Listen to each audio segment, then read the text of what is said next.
இறைவாக்கினர் ஆமோஸ் புத்தகம் அதிகாரம் 1. தெக்கோவாவில் கால்நடை செல்வம் மிகுதியாக உடையவர்களுள் ஒருவர் ஆமோஸ்.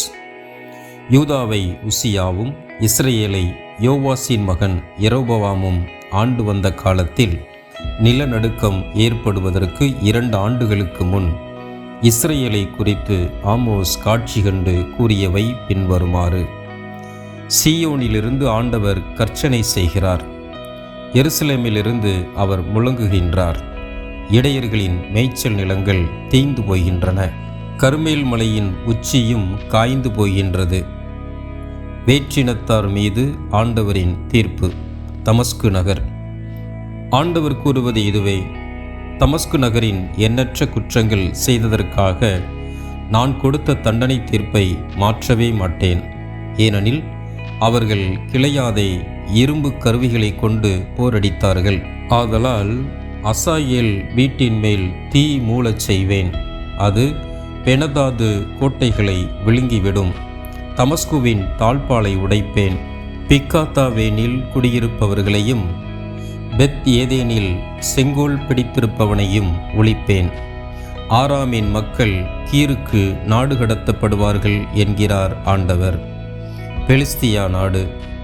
ஆண்டவர் கூறுவது இதுவே: காசா நகரினர் எண்ணற்ற குற்றங்கள் செய்ததற்காக நான் கொடுத்த தண்டனை தீர்ப்பை மாற்றவே மாட்டேன். அவர்கள் ஒரு முழு இனத்தையே ஏதோமுக்கு அடிமைகளாக கையளித்தார்கள்.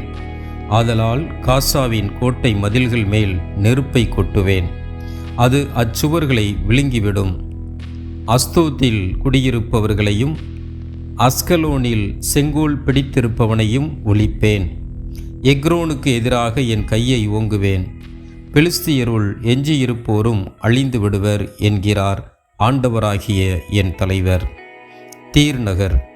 ஆண்டவர் கூறுவது இதுவே: தீர் நகரின் எண்ணற்ற குற்றங்கள் செய்ததற்காக நான் கொடுத்த தண்டனை தீர்ப்பை மாற்றவே மாட்டேன். ஏனெனில் அவர்கள் ஒரு முழு இனத்தையே ஏதோமுக்கு அடிமைகளாக கையளித்தார்கள். சகோதர உடன்படிக்கையை அவர்கள் நினைவில் கொள்ளவில்லை.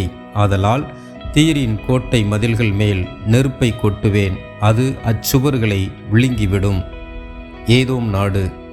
ஆண்டவர் கூறுவது இதுவே: ஏதோம் எண்ணற்ற குற்றங்கள் செய்ததற்காக நான் கொடுத்த தண்டனை தீர்ப்பை மாற்றவே மாட்டேன். ஏனெனில் அவன் உறவு முறையின் கடமைகளை மீறி வாளேந்தி தன் சகோதரனையே துரத்தினான். தன் ஆத்திரத்தை அடக்கி வைக்காமல் என்றென்றும் கோபத்தை காட்டி வந்தான்.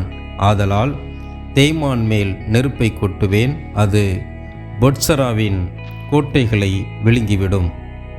அம்மோனியர் நாடு. ஆண்டவர் கூறுவது இதுவே: அம்மோன் மக்கள் எண்ணற்ற குற்றங்கள் செய்ததற்காக நான் கொடுத்த தண்டனை தீர்ப்பை மாற்றவே மாட்டேன். ஏனெனில் அவர்கள் தங்கள் நாட்டு எல்லைகளை விரிவுபடுத்துவதற்காக கிளையாதின் கர்ப்பவதிகள் வயிற்றை பீறி கிழித்தார்கள். ஆதலால் இராபாவின் கோட்டை மதில்கள் மேல் நெருப்பை கொட்டுவேன், அது அச்சுவர்களை விழுங்கிவிடும். அப்பொழுது போர்க்காலத்தின் பேரிரைச்சல் போலும் சூறாவளி நாளின் கடும் புயலும் இருக்கும். அவர்களுடைய அரசன் அடிமையாய் கொண்டு போகப்படுவான், அவனோடு அதிகாரிகளும் கொண்டு போகப்படுவார்கள் என்கிறார் ஆண்டவர்.